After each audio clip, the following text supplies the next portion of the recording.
Yes, folks, you can mix and match regulators and alternators. So what happened is, something happened in this Hitachi,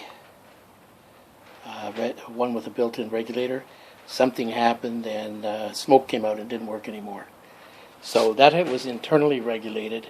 And then I've got some other alternators, like a Ford one there, but I don't have all the plugs for that. And then there's an early GM alternator. I don't know the condition. Anyway, I had got at a garage sale an alternator off I guess it's off a Honda, as I checked. And because of the way it mounts, you can get it to mount the same as the others if it has ears on it, like these ears. So anyway, that's what I did.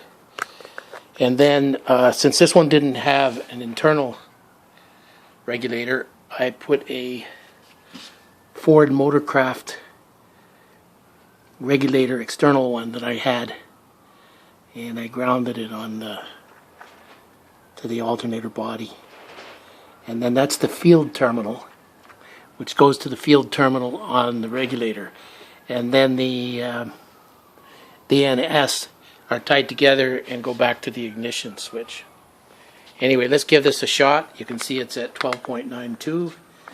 Give it a little gas to start. Turn on the fuel pump. Can hear that running. Okay, now our toilet paper hold switch. Okay, you can see it's charging.